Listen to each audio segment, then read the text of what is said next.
Kaleidoscope एका सामान्य माणसाचे विलक्षण आत्मचरित्र. लेखक आणि सादरकर्ते राजीव शांताराम थत्ते. एका 64 वर्षाच्या तरुणांनी लिहिलेलं हे साधं सोपं आत्मचरित्र आहे. या चरित्रात तुम्हाला तुमच्या आयुष्यात येणारे अनुभव कोणीतरी सांगितले आहे असंच वाटेल.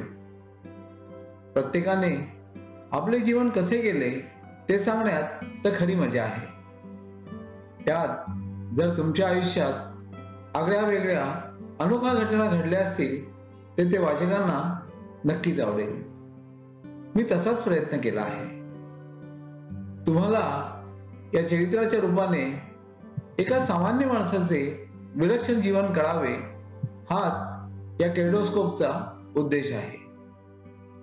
कॅलिडोस्कोप मध्ये जसजसे रंग, आकार, प्रकार बदलत जातात किंबहुना कॅलिडोस्कोप हलवताना पुढल्या क्षणी तो कोणता आकार दाखवणार आहे याचीही आपल्याला कल्पना नसते. आयुष्यही असेच क्षणोक्षणी बदलत जाते. आपण कल्पनाही केली नसेल असे प्रसंग उद्भवतात, ओढवतात. ते सारे वाचण्यातही एक वेगळीच मजा असते.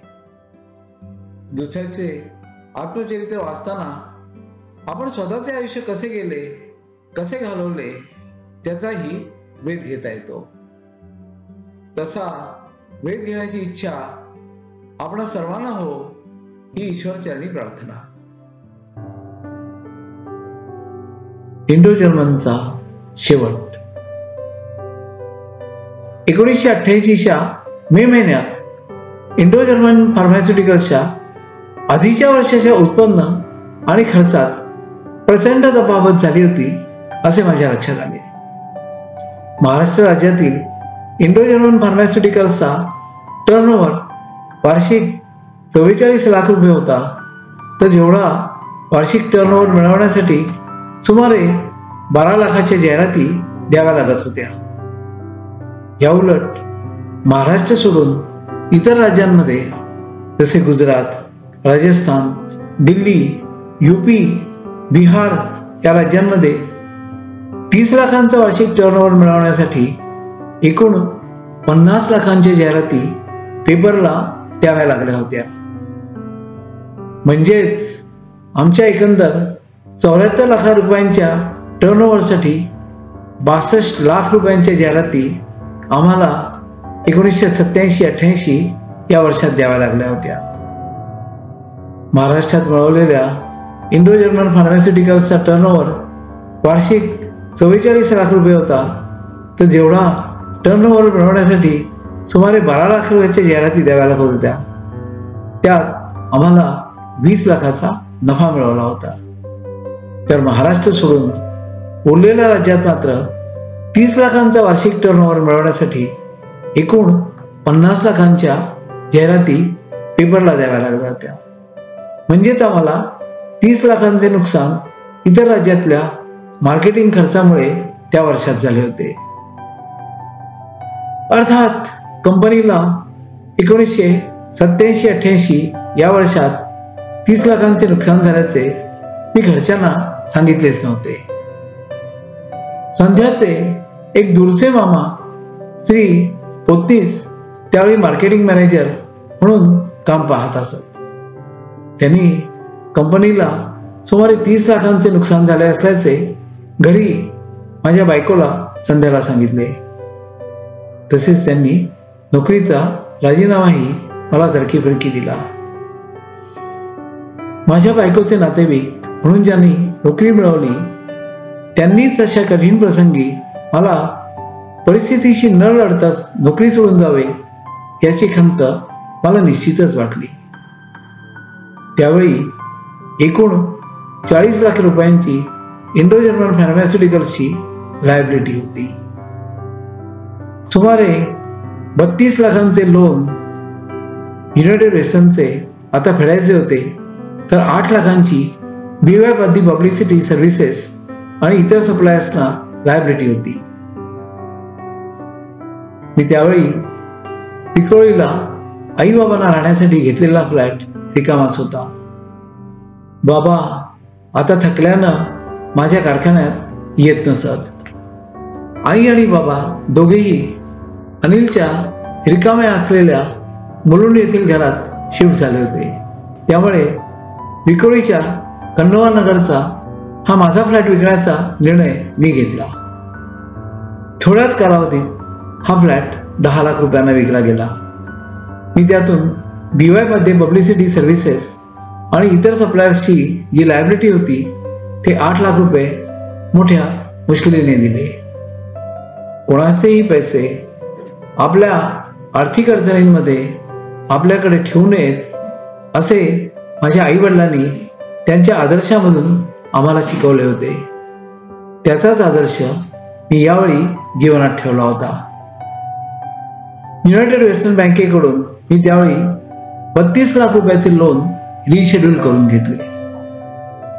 युनायटेड वेस्टर्न बँकेकडून 32 लाखांचे लोन रिशेड्यूल करून घेण्यासाठी मी त्यांच्या हेड ऑफिस असलेल्या सातारा येथे गेलो. तिथे श्री कुलकर्णी नावाचे एक सद्गृहस्थ प्रपोजल डिपार्टमेंटमध्ये ऑफिसर म्हणून होते. त्यांना मी धंद्याची खरी परिस्थिती समजावून सांगितली. मला 32 लाख रुपये लोन रिशेड्यूल करून द्या. मी तुमचे 32 लाख रुपये लोन 5 वर्षात नक्की फेडेन. मी श्री कुलकर्णींना विनंती केली. थत्ते, मी तुम्हाला 1981 पासून ओळखतो. अतिशय लहान वयात कुठलाही अनुभव नसताना तुम्ही इंडो जर्मन फार्मास्युटिकल्स कंपनी काढली. त्याचा महाराष्ट्रात उत्तम प्रसार केला. अत्यंत गुणकारी अशी प्रॉडक्ट काढली. त्यासाठी आयुर्वेदाचा अभ्यास केला. प्रचंड टूर्स केले. महाराष्ट्रात इंडो जर्मन फार्मास्युटिकल्सचा टर्नओव्हर वार्षिक 44 लाख रुपये होता. तर तेवढाच वार्षिक टर्नओव्हर मिळवण्यासाठी तुम्ही 12 लाखांच्या जाहिराती दिल्या. म्हणजे सुमारे 20 लाखांचा फायदा मिळवला. तुम्ही धंद्याचा विस्तार करण्यासाठी तोच फॉर्म्युला वापरायचा प्रयत्न करून पाहिला.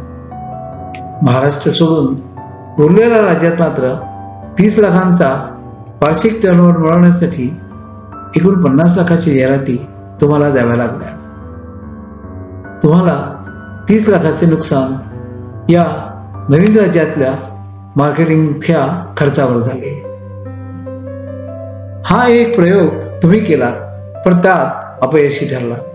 आपण 32 लाख रुपयांचे लोन रिशेड्यूल करून देऊ. माझी खात्री आहे की हे लोन तुम्ही नक्की मुदती आधी फेडाल. All the best to your new venture. It will be definitely successful. Shri कुलकर्णींनी मला शांतपणे सांगितले. माझ्यात आधीच आपण लोन रिपे करणार असा आत्मविश्वास होताच. तो कुलकर्णींच्या बोलण्यामुळे अधिक वाढला. श्री कुलकर्णींनी 32 लाखाचे लोन रिशेड्यूल करून दिले. ते टर्म लोन खालीलप्रमाणे होते. टर्म लोन 8 लाख रुपये, funded interest term loan 8 lakh रुपये, कॅश क्रेडिट फॅसिलिटी 8 लाख रुपये, बिल्स डिस्काउंटिंग फॅसिलिटी 6 लाख रुपये, इंटरेस्ट फ्री टर्म लोन जे मी न दिलेल्या व्याजावर टर्म लोन दिले होते 2 लाख रुपये, एकूण 32 लाख रुपये. मी श्री कुलकर्णींबरोबर बसून लोन प्रपोजल बनवले. ते त्यांच्या वरिष्ठांकडे पाठवले.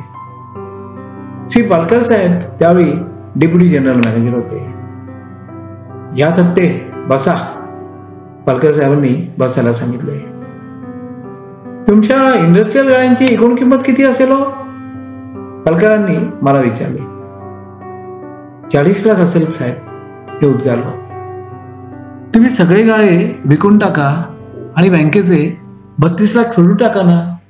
कशाला बँकेचे पैसे उगाच वापरत बसता आहात? 32 लाख रुपये लोन रिशेड्यूल करून घेण्यापेक्षा गाळे विकून टाका आणि बँकेचे पैसे फेडून टाका. शिवाय 8-10 लाख रुपये तुमच्याकडे राहतील. ते फिक्स डिपॉझिट मध्ये ठेवा. तुम्ही B.Pharm आणि MS आहात, तुम्हाला सहज नोकरी मिळेल. धंदा चालवणे हे मराठी माणसाचे काम नाही. आपण नोकरी करत जगावे हे जास्त भरोसाचे. तुमची बायका मुलंही सुखाने राहतील. श्री पालकर म्हणाले. साहेब, तुम्हाला योग्य वाटतो तो सल्ला दिला त्याबद्दल धन्यवाद. मी जर 1981 मध्ये नोकरी पकडली असती तर एव्हाना कुठल्या तरी मल्टीनॅशनल कंपनीमध्ये 8 वर्षात सहज जनरल मॅनेजर झालो असतो. पण मला नोकरी मिळत असूनही मी धंद्यात उडी घेतली. तुम्हासारख्या मोठ्यांचे आशीर्वाद मला अजूनही मिळतील तर मी एक नक्की यशस्वी उद्योजक होईन. मला यासाठी फक्त तुमचे सहाय्य हवे. मी नम्रपणे उद्गारलो. 3 रिपेमेंट पिरियड मागितलाय 5 वर्ष. मी तर 2 वर्षात रिटायर होणार. मला काय कळणार की तुम्ही कर्ज फेडले की नाही. पालकर मला निराशेत ढकलण्याचा प्रयत्न करत होते. साहेब, मला कर्ज डिशेड्यूल करून द्या. तुम्ही रिटायर झाला असलात तर मी कर्ज संपूर्ण फेडेन तेव्हा तुम्हाला घरी येऊन सांगेन. मी थोडासा चिडून उद्गारलो. पालकरांनी एक मोठा सुस्कारा सोडला आणि कर्ज मंजूर करण्यासाठी बोर्डाकडे पाठवले. कर्ज बोर्डाने रिशेड्यूल करून दिले. मी श्री कुलकर्णी आणि श्री पालकर यांना धन्यवाद देऊन साताऱ्याहून निघालो. पुन्हा कर्ज कोणत्याही बँकेतून न घेण्याचा निश्चय करूनच. पुढे 2 वर्षात मी युनायटेड वेस्टर्न बँकेचे संपूर्ण कर्ज फेडले. श्री पालकर तोपर्यंत बँकेतून रिटायर झाले होते आणि मलाही त्यांना भेटायचा खास उत्साहही राहिला नव्हता.